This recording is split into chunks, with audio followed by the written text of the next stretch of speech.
भक्तों को सुख देने वाली, परम कल्याण करने वाली, मोक्ष देने वाली, वाजपेय यज्ञ के समान फल देने वाली, परम कल्याणकारी मोक्षदा एकादशी की आप सभी को बहुत बहुत शुभकामनाएं।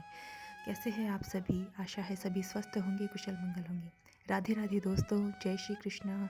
सभी भक्तों को मेरा सादर प्रणाम। भक्तों की नगरी में आप सभी का स्वागत है।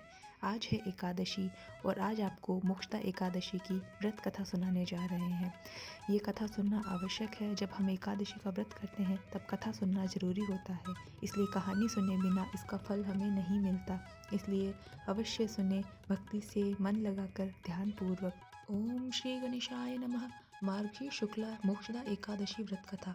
युधिष्ठिर बोले, हे भगवान, अब आप मुझे 26 एकादशियों के नाम, व्रत विधि बतलाइए तथा किस देवता का पूजन करना चाहिए भी कहिए। भगवान बोले, मार्गशीर्ष नामक शुक्ल पक्ष की एकादशी का नाम मोक्षदा है। यथा नाम तथा गुण अर्थात मोक्ष देने वाला व्रत है। 12 मास में से मोक्षदा एकादशी को मैं उत्तम मानता हूँ। गीता में अर्जुन से कह चुका हूँ। इसमें कृष्ण पक्ष की एकादशी से प्रेम उत्पन्न होता है और शुक्ल पक्ष का व्रत मोक्षदाता है।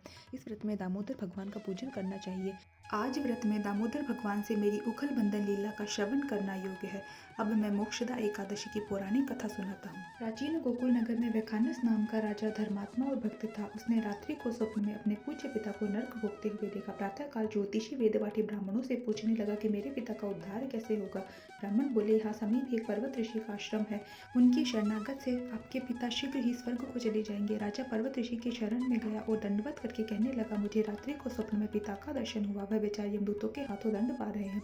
अतः आप अपने योग बल से बतलाइए, उनकी मुक्ति किस साधन से शीघ्र होगी। मुनि ने विचार कर कहा कि धर्म कर्म सब देरी से फल देने वाले हैं। शीघ्र वरदाता तो केवल शंकर जी प्रसिद्ध है, परंतु उनको प्रसन्न करना भी कोई मौसी जी का खेल नहीं। देर अवश्य लग जाएगी और तेरे पिता की इतने दिनों तक मरम्मत हो जाएगी। इसलिए सबसे सुगम और शीघ्र फलदाता मोक्षदा एकादशी का व्रत है। उसे विधि संयुक्त परिवार सहित करके पिता को संकल्प करके दो, निश्चय ही उनकी मुक्ति हो जाएगी।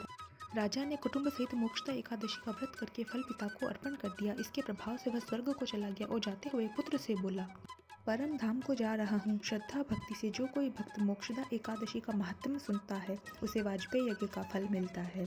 बोलो एकादशी माता की जय। बोलो कृष्ण कन्हैया लाल की जय। श्री हरि भगवान विष्णु की जय। जय जय श्री राधे श्याम। तो आपने जैसा कि महात्म में सुना कि इस व्रत को करने का कितना फल मिलता है। इससे जो है पितरों को मोक्ष मिलती है और आपको वाजपेय यज्ञ के समान फल मिलता है, यानी आप सुख समृद्धि भोगते हैं, आपका परम कल्याण होता है। तो ये कथा महात्म अवश्य सुनिएगा और एकादशी के व्रत में, क्योंकि ये सुनना आवश्यक होता है। कोई भी व्रत जो है वो कहानी सुने बिना पूरा नहीं माना जाता है।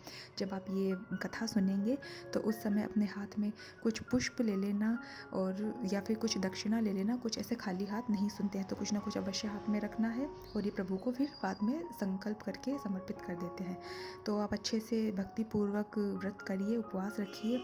और आप सभी से निवेदन है कि अगर आप लोगों को ये थोड़ी सी भी मेरी वीडियो अच्छी लगी हो तो प्लीज़ चैनल को सब्सक्राइब कर देना, वीडियो को लाइक कर देना। तो मिलते हैं नेक्स्ट वीडियो में, तब तक अपना ध्यान रखिए, भक्ति में मन लगाइए। जय श्री कृष्णा, राधे राधे।